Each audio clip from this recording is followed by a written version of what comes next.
जय माता रानी। दोस्तों राधे राधे एवरीवन, आप सभी को शारदीय नवरात्रि की बहुत बहुत शुभकामनाएं। फ्रेंड्स, अगर आप स्टूडेंट हैं या जॉब करते हैं या भी किसी भी कारण से अगर आप कलश स्थापना करके नवरात्रि का पूजन नहीं कर पाते हैं, जवारे नहीं उगा पाते हैं, जोत नहीं जला पाते हैं, अखंड जोत नहीं जला पाते हैं, तो कोई बात नहीं, बगैर कलश स्थापना की भी, बगैर जवारे उगाए आप नवरात्रि के पूरे 9 दिन माता रानी का बहुत ही अच्छे से पूजन कर सकते हैं। तो ये पूजन हम देखिए कैसे करेंगे, इसी के विषय में आज की वीडियो में चर्चा करेंगे। चलिए मैं आपको सारी सरल पूजा विधि करके दिखाने वाली हूँ। तो देखिए नवरात्रि के दिन जो भी होती है ना, सुबह सुबह स्नान आदि करने के बाद एक आप चौकी लगा लें। देखिए चौकी आप मंदिर में भी ये पूजा कर सकते हैं, चौकी अलग लगाना चाहते हैं तो अलग लगा सकते हैं। देखिए यहाँ पे मैंने अलग से चौकी लगाई है, आप ये पूजा अपने घर के मंदिर में कर सकते हैं।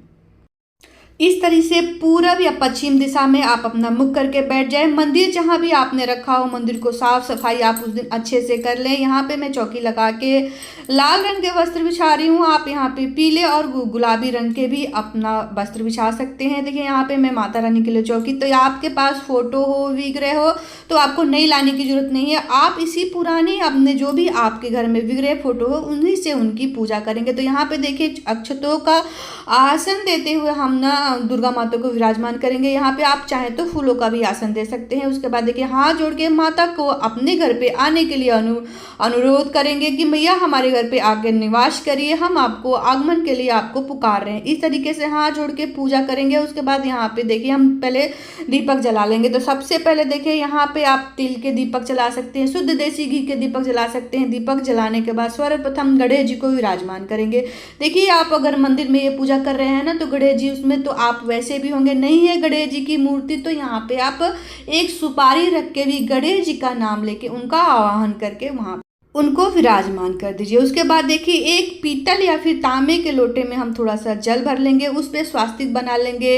देखिए इस तरीके से मैं रोली से यहाँ पे तिलक कर रही हूँ। देखिए यहाँ पे रोली से स्वास्तिक बना लीजिएगा, तिलक लगा लीजिएगा, जो भी आपको चंदन से तिलक लगा लीजिए। उसके बाद देखिए हम यहाँ पे अक्षतों का आसन देंगे। यहाँ पे आप फूलों का आसन दे सकते हैं और जो मैया का सीधे हाथ की तरफ उनको कलश की इस तरह से हम वो लोटे का जल रख देंगे। आप इस पे पूर्ण पात्र भी रख सकते हैं, जैसे एक पात्र में थोड़ा सा चावल भर के एक लोटे के ऊपर रख सकते हैं। उसके बाद देखिए हम अगर आप सुहागिन महिलाएं हैं, लेडीज है तो पूजा कर रही हैं, तो माता को 5, 11, 7 सामग्री आप सुहाग की जरूर चढ़ाइएगा। नहीं है तो 1-2 भी आप जरूर चढ़ाइएगा। महिला है तो जरूर सुहाग का सामान आप चढ़ाइएगा, माता को भेंट करिएगा। उसके बाद सर्वप्रथम गणेश जी को हम वस्त्र स्वरूपी कलवा अर्पित करेंगे। जने हुए तो यहाँ पे आप गणेश जी को जनेऊ अर्पित करिएगा। माता रानी को यहाँ पे वस्त्र स्वरूपी कलवा अर्पित करेंगे। यहाँ पे आप फूलों की भी माला माता को अर्पण कर सकते हैं। उसके बाद माता को चुन्नी ओढ़ाएंगे। यहाँ पे तो जो भी आपके पास पुरानी चुन्नी हो अच्छे से उसको धो लीजिए या फिर नई मार्केट से जरूर लाइएगा। उसके बाद देखिए हम मैया को फूल समर्पित करेंगे। देखिए मैया को गुलहड़ लाल फूल बहुत पसंद है। अगर गुलहड़ का फूल नहीं मिलता है, अड़हुल का फूल नहीं मिलता है, तो यहाँ पे आप गुलाब का फूल भी अर्पित कर सकते हैं। वरना थक जो भी आपको फूल मिल जाते हैं, पुष्प मिल जाते हैं, वो जरूर से जरूर मैया को अर्पण करिएगा।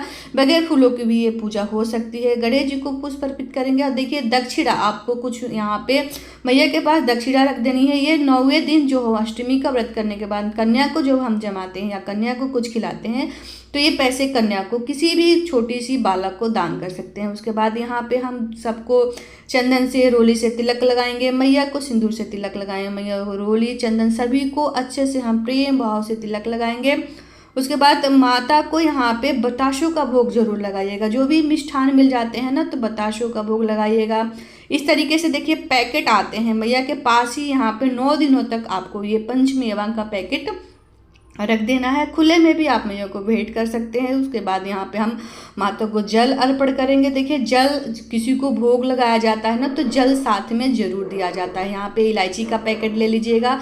मैया रानी के पास 9 दिनों तक इलायची का जो 2 जोड़े हैं ना रखिएगा, और 2 रोज सुबह शाम 2 जोड़े लौंग के मैया के भोग में रखिएगा। जो भी आप उनको भोग लगाते हैं ना, जल में थोड़ा सा लौंग डाल दीजिएगा, भोग में जल डाल दीजिएगा। जो भी भोग आप शुद्ध सात्विक लगाएंगे उस तरह से धूप दीप दिखा के बहुत ही प्रेम पूर्वक हम आरती कर लेंगे। उसके बाद देखिए यहाँ पे हम एक अलग से लोटे में आप जल रख लीजिएगा, इसको सूर्यदेव को आप अर्घ्य दे दीजिएगा। सुबह के समय पूजा करेंगे या फिर शाम के समय में।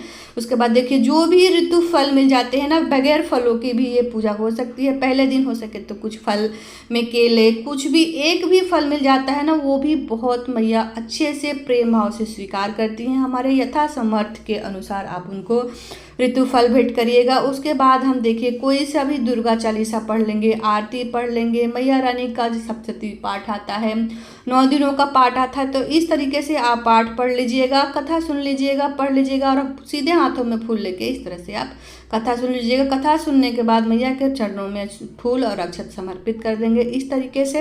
उसके बाद बहुत ही प्रेम पूर्वक हम उनकी आरती कर लेंगे। यहाँ पे जो आपने दीपक जलाया है ना, आप उसी से आरती कर सकते हैं या फिर देखिए कपूर से भी यहाँ पे आप आरती कर सकते हैं। तो इस तरीके से किसी भी पात्र में, थाली में, आप छोटी सी कटोरी में भी कपूर रख के उस तरह से आप जला के और पूरे घर में इसकी धुनी दीजिएगा। मैया को पहले आरती करने के बाद आप पूरे घर में आरती करिएगा। बहुत ही प्रेम पूर्वक से आरती करेंगे और जय जगदम्बे माता, पहले गणेश जी का नाम लेंगे, फिर मैया रानी की आरती करेंगे। तो इस तरह से आरती करेंगे। जो कपूर है ना, आपको अपने पूरे घर में इस तरह से दिखा देनी है ताकि हमारे जो चीज़ें घर में नकारात्मक चीज़ें हैं ना, बाहर निकल जाए।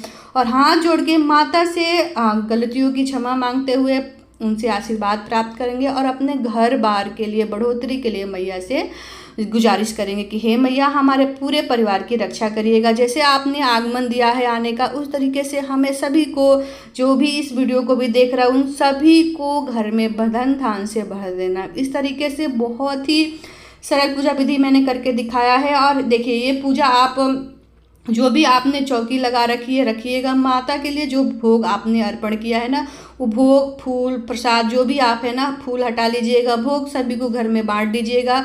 और जो लोटे में आपने जल भर के रखा है ना, इसको पूरे 9 दिन तक आपको हिलाने नहीं है। श्रृंगार का सामग्री आप किसी दिन 9वें दिन लाके इनको मैया को अर्पण कर दे सकते हैं। पहले दिन नहीं तो दूसरे तीसरे दिन, अष्टमी के दिन मैया को श्रृंगार का सामान अर्पण करिएगा। इस तरीके से 9 दिन आपको ये चौकी हिलानी नहीं है। मंदिर में भी आप पूजा कर रहे हैं तो जो कलश में, लोटे में आपने जो जल भर के रखा है वो पूरे 9 दिन रखेंगे। जो छोटे लोटे में जल भर रखा है आपने, वो सूर्यदेव को हम अर्घ्य दे देंगे। इस तरीके से शारदीय नवरात्रि की पूजा विधि आपको कैसी लगी कमेंट करके ज़रूर बताइएगा। और पूरी चौकी 9 दिन आपको ऐसे रखनी है। अष्टमी कब, जैसे किसी दिन आपको पहला दिन व्रत रखना हो, 8वें दिन व्रत रखना हो, या फिर बिना व्रत के भी आपको इसी तरीके से पूजन करना है। शुद्ध सात्विक भोजन खाते हुए मैया रानी का रोज डेली 9 दिन इस तरह उनकी पूजन भक्ति भाव करिए। तो आशा करती हूँ कि मेरी वीडियो थोड़ी सी भी यूजफुल लगी होगी। तो लाइक कर दीजिएगा, चैनल पर नया है तो चैनल को भी सब्सक्राइब कर लीजिएगा। कमेंट में राधे राधे और जय माता दी जरूर लिखिएगा। मेरी वीडियो आपको कैसे लगी इसके बारे में भी बताइएगा। वीडियो आपको मेरे चैनल पे संपूर्ण पूजा विधि मिल जाएगी देखने के, तो जाके चेकआउट कर सकते हैं। मिलती हूँ दूसरी वीडियो में, तब तक जय श्री कृष्ण, राधे राधे, जय माता।